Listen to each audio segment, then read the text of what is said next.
తాకట్లో ఉన్న మీ బంగారాన్ని విడిపించి ఆ రోజు ఆన్లైన్ రేటుకి కొంటాం. Sharma gold company. Zimbabwe Bharat match పూర్తిగా బ్యాటర్ల విజృంభణ కనిపించింది.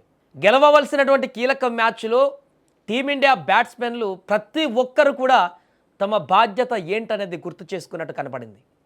ప్రతి ఒక్కరు కూడా తమ పాత్రను పోషించారు. దీంతో ఈ టోర్నీలోనే టీ20 ప్రపంచ కప్ 2026లోనే అత్యంత భారీ స్కోర్ని నమోదు చేసింది. 256 పరుగులను నిన్న మొదట బ్యాటింగ్ చేసినటువంటి టీమిండియా స్కోర్ చేసింది. ఈ టీ20 వరల్డ్ కప్ టోర్నీలోనే 2026లో హైయెస్ట్ స్కోర్. తర్వాత వెస్టిండీస్ ఉంది 254 పరుగులతోటి. మొత్తం ఓవరాల్గా టీ20 చరిత్రలోనే, వరల్డ్ కప్ చరిత్రలోనే రెండవ అత్యధిక స్కోర్ సాధించింది టీమిండియా నిన్న. ఇంకొక ప్రధానమైనటువంటి విషయం, నిన్న మ్యాచ్లో భారీ విజయాన్ని నమోదు చేసిన తర్వాత 72 పరుగుల తేడాతో విజయాన్ని నమోదు చేసిన తర్వాత జింబాబ్వే పైన టీమిండియా సెమీస్ ఆశలు చాలా పాజిటివ్గా ఉన్నాయి. ఇప్పుడు నెక్స్ట్ మ్యాచ్ గెలిస్తే నాకౌట్ మ్యాచ్ లాగా గెలిస్తే వెళ్ళిపోతుంది సెమీస్కి. అయితే ఈ మ్యాచ్లో మనం అనుకున్నట్టుగానే ముందు ఓపెనర్లను మార్చేశారు. అభిషేక్ శర్మ, ఇషాన్ కిషన్ ప్లేస్లో సంజు శాంసన్ ఎంటర్ అయిపోయాడు ఓపెనర్గా. సంజు శాంసన్, అభిషేక్ శర్మ.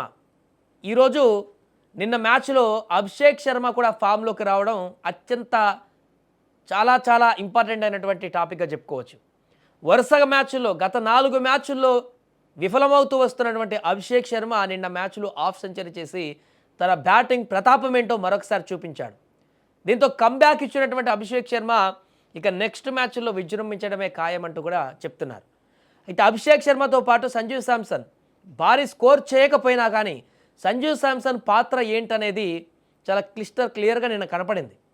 ఇషాన్ కిషన్, అభిషేక్ ఉన్నప్పుడు ఓపెనింగ్ స్టార్ట్ అనేది చాలా దరిద్రంగా వచ్చింది. గత మ్యాచ్లో చూస్తే ఫస్ట్ ఓవర్లో వికెట్ పడడం, సెకండ్ ఓవర్లో వికెట్ పడడం చూసాం. కానీ సంజు శాంసన్, అభిషేక్ శర్మ మొదటి వికెట్కి 48 పరుగులు చేశారు 3.4 ఓవర్లకే. అంటే సంజు శాంసన్ 24 పరుగులకి అవుట్ కావచ్చు, కానీ మ్యాచ్ స్టార్టింగ్ అనేది ఒక అద్భుతంగా ఎక్సలరేట్ చేశారు. మంచి గేర్లోకి తీసుకెళ్ళి 48 పరుగులకు తీసుకొచ్చి సంజు శాంసన్ అవుట్ అయ్యాడు. ఒత్తిడుల నుంచి బయటపడేశాడు. ఆ తర్వాత వచ్చినటువంటి ఇషాన్ కిషన్ తన పాత్ర నిర్వర్తించాడు. అభిషేక్ శర్మ అద్భుతంగా ఆడాడు. ఆ తర్వాత వచ్చినటువంటి బ్యాట్స్మెన్లు అందరూ కూడా, సూర్యకుమార్ కానీ, హార్దిక్ పాండ్యా అయితే అసలు ఇక రెచ్చిపోయాడు. 23 బంతుల్లోనే హాఫ్ సెంచరీ కొట్టి దున్నేసిపోయాడు. ఇక ఎప్పుడైతే మనం స్లో బ్యాటింగ్ ఆడతాడు, ఎక్కువ బాల్ తింటాడని చెప్పేసి పదే అంటున్నటువంటి తిలక్ వర్మ కూడా ఒక రకంగా తనకు పూనకం వచ్చినట్టుగా ఆడేశాడు. ఎప్పుడు చూడనటువంటి డిఫరెంట్ బ్యాటింగ్ స్టైల్లో తిలక్ వర్మ నిన్న తక్కువ బంతులోనే చాలా తక్కువ బంతు, లాస్ట్లో బ్యాటింగ్ వచ్చాడు, మిడిల్ ఆర్డర్లో దంచి కొట్టాడు. దాంతో 256 స్కోరు మన టీమిండియా చేయగలిగింది. ఆ తర్వాత జింబాబ్వే బ్యాటింగ్లోకి వచ్చి 184 పరుగులకు కట్టడి చేయగలిగింది భారత టీం. కాకపోతే ఇంకొక చిన్న ఆందోళన ఏంటంటే మ్యాచ్లో భారత్ గెలిచినప్పటికీ కూడా జింబాబ్వే పోరాట పటిమ అనేది చాలా పాజిటివ్గా కనిపించింది నిన్న. ఇంత భారీ స్కోర్ని కూడా వారు ఛేదించడానికి పడినటువంటి తాపత్రయం, మన టీంలో ఉన్నటువంటి టాప్ బౌలర్స్ని సైతం ఎదుర్కొని ఆ బౌలర్లని బౌండరీల వైపు బాధేస్తున్నటువంటి పరిస్థితి కొంత మన బౌలింగ్ దళాన్ని కొంచెం హెచ్చరించినట్టుగా కనిపించింది జింబాబ్వే మ్యాచ్లో నిన్న. ఇదే రకమైనటువంటి బౌలింగ్ శైలి కనుక ఉంటే నెక్స్ట్ ఆడేది మనం వెస్టిండీస్ వాళ్ళు ఏ రకంగా కొడుతున్నారో మనం ఆల్రెడీ చూస్తున్నాం. ఆపోనెంట్ జట్టు ఎవరున్నా కూడా, నిన్న చూడండి సౌత్ ఆఫ్రికా మ్యాచ్ ఎగ్జాంపుల్గా 90కి 7 వికెట్లు పోయినా ఇంకా అయిపోయిందని చెప్పేసుకున్న సందర్భంలో ఆ వారికి ఇలాంటి బౌలింగ్లు వేస్తే మాత్రం భారీ మూల్యం చెల్లించుకోక తప్పదు టీమిండియాకి నెక్స్ట్ మ్యాచ్లో అనేది చాలా స్పష్టంగా మనకు కనిపించింది. బౌలింగ్ వైఫల్యాలు, బ్యాటింగ్ అంతా కూడా ఒక ఫామ్లోకి వచ్చింది, ఒక స్ట్రక్చర్లోకి వచ్చింది. టాప్ ఆర్డర్ ఫస్ట్ బ్యాట్స్మెన్ నుంచి ఎండింగ్ వరకు అంతా పర్ఫెక్ట్గా ఆడేశారు నిన్న. ఎక్కడా కూడా ఇలాంటి ఒక లోపం కూడా కనిపించలేదు. అద్భుతంగా రాణించారు, అద్భుతంగా కంబ్యాక్ ఇచ్చారు.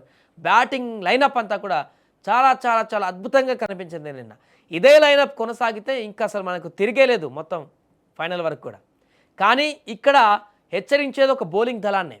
నిన్న జింబాబ్వే అంత ధాటిగా బెన్నెట్ 97 పరుగులు చేసి లాస్ట్ వరకు నాట్అవుట్గానే నిలిచి ఉన్నాడనంటే ఎంతమంది బౌలర్లు మారారు, టాప్ క్లాస్ బౌలర్లు ఉన్నారు, అయినా కూడా అవుట్ చేయలేకపోతున్నారంటే వికెట్లు తీయడానికి చాలా కష్టపడ్డారు టీమిండియా బౌలర్లు నిన్న.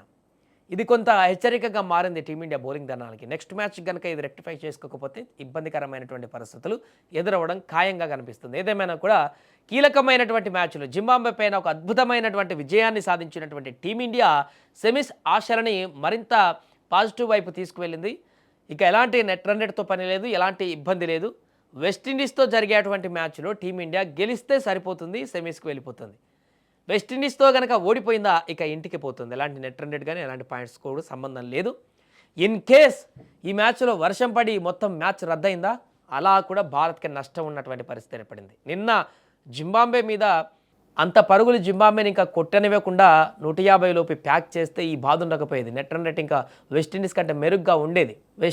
జింబాబ్వేను 184 పరుగుల దాకా కొట్టించుకునేటువంటి ప్రయత్నం బౌలింగ్లో మరింత పస లేకపోవడంతో ఇప్పుడు నెట్ రన్ రేటు వెస్టిండీస్ కంటే బెటర్గా లేకుండా పోయింది, మన కిందికే ఉంది. కాబట్టి ఒకవేళ వర్షం పడితే ఒక్కొక్క పాయింట్ ఇస్తారు కాబట్టి నెట్ రన్ రేట్లో వెస్టిండీస్ ముందుకు వెళ్తుంది. దీంతో ఇంటికి వెళ్ళేటువంటి పరిణామం ఉంటుంది. వర్ష సూచనలు ఏం లేవు కానీ చెప్తున్నాం. సో ఏదేమైనా కూడా టీమిండియా కంబ్యాక్ రావడం పట్ల అయితే అభిమానులు ఇప్పుడు హర్షం వ్యక్తం చేస్తున్నారు.